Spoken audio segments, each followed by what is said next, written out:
नमस्कार नोकरी ऑनलाईन केंद्र या यूट्यूब चॅनल आपल्यासोबत आहे. मित्रांनो, गव्हर्नमेंट ऑफ इंडिया यांच्यामार्फत रेल्वेमध्ये पॅरामेडिकलमध्ये या ठिकाणी पदभरती सुरू झालेली आहेत. यामध्ये मित्रांनो तुम्हाला जवळपास 1376 जागी पदभरती असणार आहे. यामध्ये मित्रांनो मेडिकल विभागातील जवळपास 20 विभागातील या ठिकाणी पदभरती असणार आहे. आपण आजच्या व्हिडिओमध्ये या जाहिरातीसंदर्भात संपूर्ण माहिती घेणार आहोत. त्यापूर्वी मी आपलं चॅनल सबस्क्राईब करून बेल आयकॉन नक्की दाबा. मित्र आपण आज सुरू करूया. ओके, तर पहिला गव्हर्नमेंट इंडिया यांच्यामार्फत या ठिकाणी एम्प्लॉय नोटिफिकेशन 2024ची ऑनलाईन फॉर्म प्रोसेस चालू झालेली आहे. यामध्ये मित्रांनो तुम्हाला हा फॉर्म आहे तुम्हाला 17/8/2024 पासून ते 16/9/2024 दरम्यान तुम्हाला ऑनलाईन फॉर्म भरायचा आहे. यामध्ये मित्रांनो तुम्हाला एकूण 20 विभागाच्या पदभरती असणार आहेत. 1376 जागेची पदभरती असणार आहेत. यामध्ये मित्रांनो तुम्हाला पहिली पोस्ट आहे डायटेशियन लेवल 7 मध्ये पे स्केल असणार आहेत 44,900 दरम्यान आणि एकूण 5 जागेची पदभरती असणार आहेत. 18 ते 36 वर्ष तुम्ही या ठिकाणी अप्लाय करू शकता. पुढची पोस्ट आहेत नर्सेस सुपरिटेंडेंट लेवल 7 मध्ये पोस्ट असणार आहेत. पे स्केल तेच राहणार आहेत. 20 ते 43 वर्ष अप्लाय करू शकतात आणि 713 जागेची पदभरती असणार आहे. त्याचबरोबर ऑडिओलॉजिस्टिक अँड स्पीच थेरपिस्ट यामध्ये लेवल 6 मध्ये पे स्केल असणार आहेत. 25,400 ते पे स्केल असणार. 21 ते 33 वर्ष तुम्ही या ठिकाणी अप्लाय करू शकता. एकूण 4 जागी पदभरती असणार आहे. त्याचबरोबर केमिकल फिजिओलिस्ट यामध्ये मित्रांनो लेवल 6 मध्ये पे स्केल 35,400 दरम्यान 18 ते 36 वर्ष तुम्ही या ठिकाणी अप्लाय करू शकता आणि 7 जागी पदभरती असणार आहे. डेंटल हायजिस्ट लेवल 6 मध्ये पे स्केल तेच राहणार आहे. वयोमर्यादा 18 ते 36 वर्ष. एकूण 3 जागा. डायलिसिस टेक्निशियन एकूण 6 पे स्केल 6 मध्ये 35,400 ते पेमेंट असणार आहे. एकूण 20 जागी पदभरती असणार आहेत. Health and malaria inspector GR 3 level 6 मध्ये 35,400 ते पे स्केल असणार आहेत. 126 जागी पदभरती असणार आहेत. त्याचबरोबर लॅबोरेटरी सुपरिटेंडेंट यामध्ये लेवल 6 मध्ये पे स्केल असणार आहेत. 27 जागी पदभरती असणार आहेत. त्याचबरोबर परफ्युसिनिस्ट लेवल 6 मध्ये पे स्केल असणार आहेत. 21 ते 43 वर्ष तुम्ही अप्लाय करू शकता. एकूण 2 जागी पदभरती असणार आहेत. त्याचबरोबर फिजिओथेरपिस्ट ग्रेड 2 6 पे स्केल 6 मध्ये 18 ते 33 वर्ष तुम्ही अप्लाय करू शकता. 20 जागी पदभरती असणार आहे. ऑक्युपेशनल थेरपिस्ट लेवल 6 मध्ये पे स्केल तेच राहणार आहेत. वयोमर्यादा 18 ते 36 वर्ष. एकूण 2 जागा. कॅट लॅबोरेटरी टेक्निशियन लेवल 6 मध्ये 25,400 पे स्केल असणार आहे. 18 ते 36 वर्ष. एकूण 2 जागा. फार्मासिस्ट एंट्री ग्रेड एकूण ग्रेड पे 5 असणार आहेत. 29,200 ते पे स्केल असणार आहे. 246 जागी पदभरती असणार आहेत. रेडिओग्राफर एक्स-रे टेक्निशियन लेवल 5 मध्ये 29,200 पे स्केल असणार आहे. 64 जागा. स्पीच थेरपिस्ट पे स्केल तेच राहणार आहे. वयोमर्यादा 18 ते 36 वर्ष. एकूण 1 जागा. कार्डियल टेक्निशियन लेवल 4 मध्ये पे स्केल 25,500 ते पे स्केल असणार आहेत. 18 ते 36 वर्ष तुम्ही या ठिकाणी अप्लाय करू शकता. एकूण 4 जागी पदभरती असणार आहे. ऑप्टोमेट्रिस्ट लेवल 4 मध्ये पे स्केल 18 ते 36 वर्ष. एकूण 4 जागा. ECG टेक्निशियन लेवल 4 मध्ये पे स्केल 18 ते 33 वर्ष. एकूण 13 जागा. लॅबोरेटरी असिस्टंट ग्रेड 2 ग्रेड 3 21,700 पे स्केल असणार आहे. 18 ते 33 वर्ष तुम्ही अप्लाय करू शकता. 94 जागी पदभरती असणार. त्याचबरोबर फील्ड वर्कर ह्या पदासाठी लेवल 2 मध्ये 19,900 पे स्केल असणार आहे. 18 ते 33 वर्ष तुम्ही अप्लाय करू शकता आणि 19 जागा अशा मिळून 1376 जागी पदभरती असणार आहे.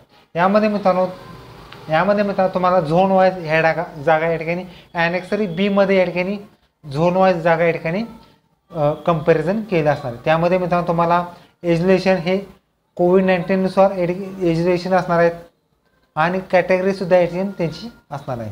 त्याचबरोबर या ठिकाणी हा फॉर्म तुम्हाला ऑल इंडिया कॅन्डिडेट या ठिकाणी अप्लाय करू शकता. तर मित्रांनो एज लिमिट असणार आहेत. ज्याचं एज लिमिट 18 ते 33 वर्ष यांना 92 पासून ते 7 पर्यंतची अप्लाय करू शकता. 18 ते 36 वर्ष 89 पासून ते 7 पर्यंत चालू शकतं. 19 ते 36 म्हणजे 89 पासून ते 2006 पर्यंत चालू शकतं. 20 ते 36 म्हणजे 89 पासून ते 2005 पर्यंत चालू शकतं.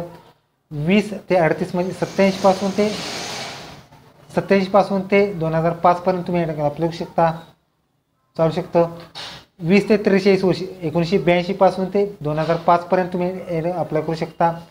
21 ते 33 म्हणजे 1992 पासून ते 2004 पर्यंत तुम्ही अप्लाय करू शकता आणि 21 ते 43 म्हणजे 1982 पासून ते 2004 पर्यंत तुम्ही मेडिकल अप्लाय करू शकता. हे मित्रांनो तुमचं ओपन EWS झालं.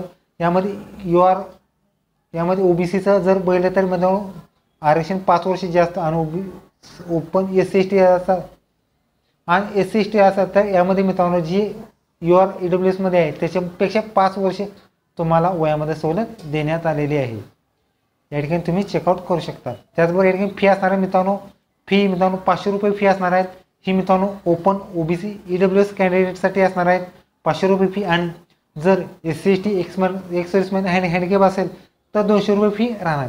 ही मित्रांनो रिफंडेबल असणार आहेत. म्हणजे फॉर्म भरतेवेळी तुम्हाला या ठिकाणी बँक डिटेल या ठिकाणी तुम्हाला लिहायचे आहे. फी मित्रांनो नॉन रिफंड फी मित्रांनो तुम्हाला ऑनलाईन स्वरूपात डेबिट कार्ड, नेट बँकिंग किंवा UPI थ्रू तुम्हाला पेमेंट करू शकता. मित्रांनो याचं इलिजिबल मित्रांनो याचा सिलेक्शन प्रोसेस असणार आहे. कॉम्प्युटर बेस एक्झाम होणार आहेत 100 गुणांची. यामध्ये personal eligibility, general awareness, general aptitude आणि जनरल सायन्स 100% 100 गुण असणार आहेत. 1/3 निगेटिव्ह मार्किंग असणार आहेत आणि कॉम्प्युटर बेस एक्झाम तुमची होणार आहे. एका प्रश्नास 1 मार्क्स या ठिकाणी असणार आहे. त्याच्याने तुमचं डॉक्युमेंट व्हेरिफिकेशन सुद्धा या ठिकाणी होणार आहे आणि डॉक्युमेंट झाल्यानंतर तुमची या ठिकाणी फायनल मेरिट लिस्ट या ठिकाणी लागणार आहे.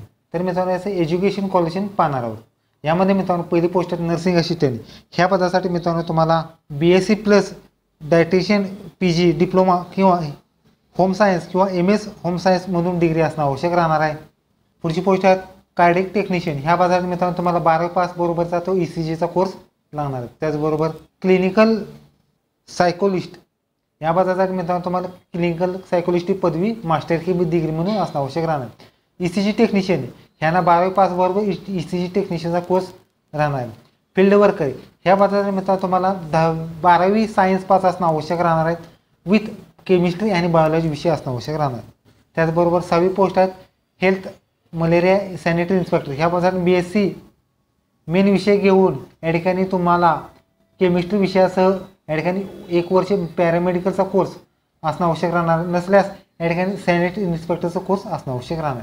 त्याचबरोबर लॅबोरेटरी ग्रेड सेकंड यामध्ये 12वी पास बरोबर या ठिकाणी तुमचा DMLT कोर्स असणं आवश्यक राहणार आहे आणि एक्सपिरियन्स असले तुम्हाला प्राधान्य देण्यात आलं. पुढची पोस्ट आहे परफ्युजनिस्ट यामध्ये मित्रांनो तुम्हाला BSc डिप्लोमा परफ्युजनिस्ट किंवा डिप्लोमा या ठिकाणी तुमचं चालू शकतं. त्याचबरोबर फिजिओथेरपिस्ट. पुढची पोस्ट आहे फिजिओथेरपिस्ट. पुढची पोस्ट आहे फिजिओथेरपिस्ट ग्रेड सेकंड. यामध्ये मित्रांनो बॅचलर इन डिग्री फिजिओथेरपिस्ट असणं आवश्यक राहणार आहे आणि 2 वर्ष एक्सपिरियन्स राहणार आहे. त्याचबरोबर पुढची पोस्ट आहे रेडिओग्राफर एक्सरे टेक्निशियन. ह्यामध्ये 12वी पास नंतर फिजिक्स केमिस्ट्री आणि रेडिओग्राफरचा कोर्स आणि 2 वर्ष अनुभव राहणार आहे. त्याचबरोबर पुढची पोस्ट आहे मित्रांनो फार्मसिस्ट. यामध्ये पुढची पोस्ट आहे फार्मासिस्ट. यामध्ये मित्रांनो तुम्हाला 12वी पास सायन्स पास बरोबर D फार्मा कोर्स असणं आवश्यक राहणार आहेत. त्याचबरोबर B फार्मासुद्धा चालू शकतो. त्याचबरोबर पुढची पोस्ट आहे डायलिसिस टेक्निशियन. ह्या पदात मित्रांनो BSc डायलिसिसमधून असणं आवश्यक राहणार आहे. नसल्यास या ठिकाणी 2 वर्ष तुमचं ट्रेनिंग असणं आवश्यक राहणार आहे. त्याचबरोबर पुढची पोस्ट आहे ऑप्टोमेट्रिक्स. ह्या पदासाठी मित्रांनो तुम्हाला BSc ऑप्टोमेट्रिक्स आणि 2 वर्ष तुमचा एक्सपिरियन्स राहणार आहे. त्याच्यानंतर लॅबोरेटरी सुपरिटेंडेंट ह्या पदासाठी BSc मायक्रोबायोलॉजीमधून डिग्री किंवा BSc मेडिकल टेक्नॉलॉजीमध्ये असणं आवश्यक राहणार. पुढची पोस्ट आहे डेंटल हायजिस्ट. ह्या पदासाठी मित्रांनो तुम्हाला BSc बायोलॉजीमधून डिग्री नसल्यास या ठिकाणी डिप्लोमा 2 वर्षाचा डेंटिस्ट हायजिनचा असणं आवश्यक राहणार. नसल्यास या ठिकाणी तुम्हाला रजिस्टर विथ डेंटल काउन्सिलिंगचं रजिस्ट्रेशन आणि 2 वर्ष एक्सपिरियन्स राहणार. त्याचबरोबर डायटिशियन ह्या पदासाठी मित्रांनो BSc असणं आवश्यक राहणार आहे. त्याचबरोबर तुमचा या ठिकाणी डायटिशियनचा कोर्स नसल्यास या ठिकाणी MSc चालू शकतं. त्याचबरोबर कॅट लॅबोरेटरी टेक्निशियन ह्या पदासाठी मित्रांनो तुम्हाला BSc आणि डिप्लोमा कॅट लॅबोरेटरी टेक्निशियनचा असणं आवश्यक राहणार आहे. पुढची पोस्ट आहे ऑक्युपेशनल थेरपिस्ट. ह्या पदासाठी मित्रांनो तुम्हाला 12वी सायन्स त्याचबरोबर तो कोर्स आहे त्याचा डिप्लोमा किंवा डिग्री चालू शकतो. त्याच पुढची पोस्ट आहे ॲडोलॉजिस्टिक अँड स्पीच थेरपिस्ट. ह्या पदासाठी मित्रांनो तुम्हाला बॅचलर डिग्री ॲडोलॉजिस्ट म्हणून स्पीच लँग्वेज पॅथॉलॉजीमधून डिग्री असणं आवश्यक राहणार आहे. त्याचबरोबर शेवटचा आहे स्पीच थेरपिस्ट. ह्या पदासाठी BSc डिग्री आणि 2 वर्ष एक्सपिरियन्स राहणार आहे. यामध्ये मित्रांनो एनेक्सर B ह्यामध्ये तुमचा झोन असतात. त्या उदाहरणार्थ अहमदाबाद झोन, प्रयागराज झोन, या जी झोन आहेत ह्या झोननुसार तुमच्या जागा डिवायडेशन केलेल्या आहेत. यामध्ये मित्रांनो तुमचं जर महाराष्ट्रात असेल तर मग मित्रांनो मुंबईमध्ये या ठिकाणी वेकन्सी असणार आहेत, जवळपास 236 वेकन्सी असणार आहेत आणि 22 वेगवेगळ्या घटकानुसार तुमच्या या ठिकाणी वेकन्सी असणार आहेत. त्यामध्ये सेंट्रल आणि वेस्टर्न जे रेल्वे झोन आहेत त्या ठिकाणी तुमचं आरक्षण रेल्वेचे असणार आहेत.